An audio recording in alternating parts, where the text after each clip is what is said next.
Hi, it's very nice to see you. I have had a difficult week and I'd like to talk about that. There's this thing called the 24-hour rule. I don't know exactly where I remember it from, but the rule states you can only be sad about something for 24 hours. And after 24 hours, you've got to do something about it. So, I believe in this rule. I think it's a good practice.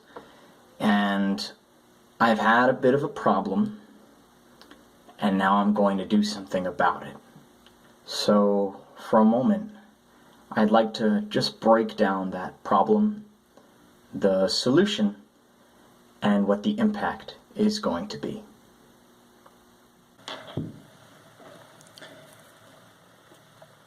I take a bunch of courses at Stanford. One of those courses is CS 109, which is Probability for Computer Scientists, and I also take this course called CS 205A.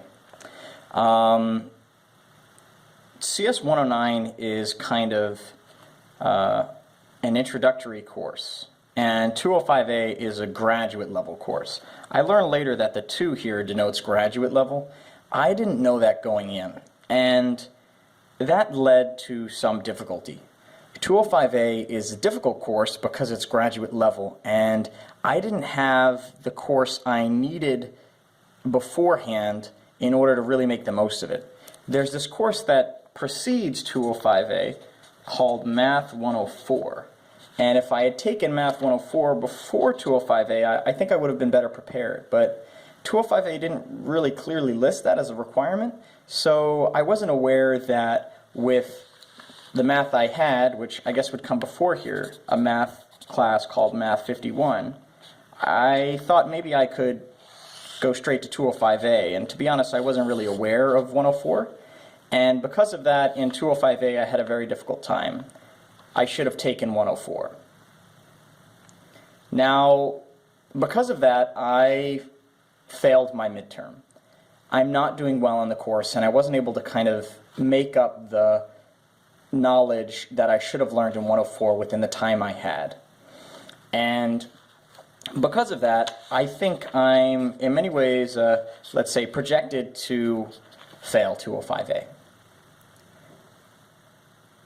This is a bit of a problem. Not so much because of my GPA. I think when it comes to kind of my report card, and you know, it probably looks something like this. It's not really so relevant what this is, or even the GPA. That's not really super applicable for my job. However, I do want to know about this stuff and make it into a C. I am investing time into 205A that really should be going into 109, and because I've been doing that, 109 right now doesn't look so good. And I've made the executive decision to essentially drop 205A.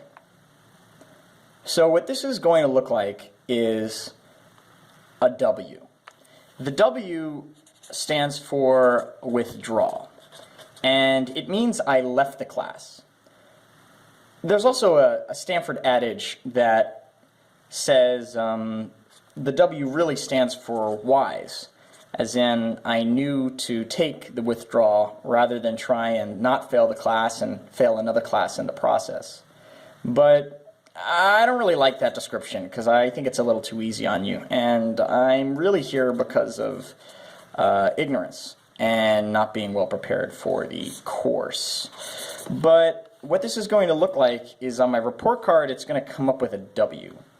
And then when I later take the course, 205A, it will show up as whatever grade I get, so maybe B or something. This W will be there, but I'll later have the course listed under a B. And this is a lot better than failing, which would instead come up as an RP, which means something along the lines of an F, because for some reason Stanford won't give you an F, which is probably another topic of discussion. So that's my plan. I'm going to withdraw from 205A, and I'm going to focus on 109. 109 is the course I need, and 205A is really a course I've taken out of interest because I think it's really cool, even if I'm not at the level of understanding it 100%. So, in doing well in 109, I can prepare to take 205A in the future. And if you'll join me for a moment, I'd like to take a look into the future. This is my 4-year plan. The ones that are applicable are that I plan to take Math 104 next winter, right? So that's the course which I should have taken. And then next spring, I'll have the opportunity to do 205A again. That's my plan.